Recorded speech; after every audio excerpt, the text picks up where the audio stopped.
Oh, hi, high-ranking school official. Let me tell you why I'd be a great hire, even though we just met. Who am I? My name is Matthew Lemos, and I am a soon-to-be graduate of the Bowling Green State University, and I will be graduating with a degree in middle childhood education with content areas being math and science. And I love to teach, and here's why. What's my philosophy? Well, a lot of people see education as a sprint, always running to be first, always trying to be top of your class, always rushing to get to college and get those credits. Well, not for me. I don't even see it as a marathon. I see it as an Ironman, a long, grueling, intense endurance race where everyone should just be awarded and celebrated just for completing it, just because of how long and intense it is.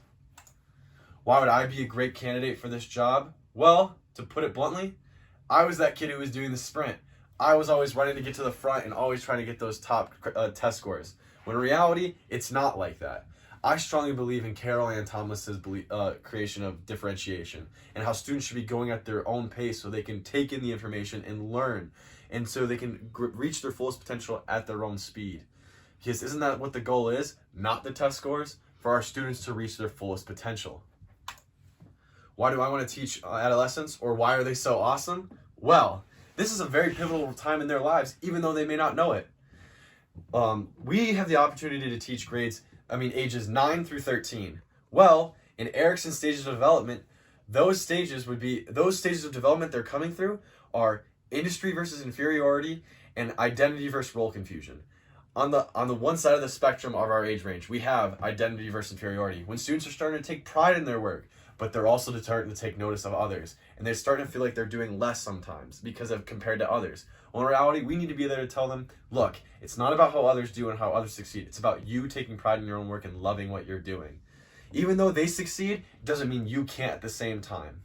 And on the other side, we have identity versus role confusion, where these students are starting to ask themselves, who am I? What am I doing? Where am I going? When in reality, we're not there to put input and tell them what to do and what they're supposed to be. We're there as guides, guiding them to show them what they want to do. They pick what they want to do, and we show them how to get there. That's all we're doing, guiding them to where they want to be. What is the middle childhood content areas that I'm trying to teach?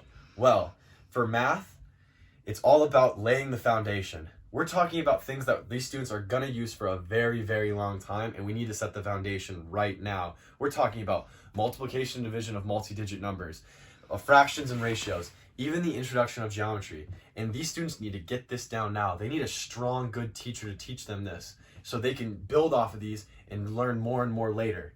And on science, we're introducing the natural phenomena. We're talking about space. We're talking about Earth itself. And we're talking about time through Earth's history. We need to lay the foundation once again so that they can learn deeper into the subject. If we don't start now and get it good, they won't understand it later. And even later, within our age range, we're talking about the scientific method, the most quintessential part of science itself. These students need to know this, and I'm the guy to help them learn it. And what would I do if I got this job and had my own classroom? Well, I'm a strong believer in Gardner's multiple intelligence theory and Tomlinson's belief of differentiation. With science, I really like and love a project-based learning system with students, sitting down and designing projects with them that they want to do. It's all about what they prefer and how they learn, hands-on, with their eyes, with their ears, whatever they need to do, and so they can love what they learn. And that's how I believe how we should do it in science.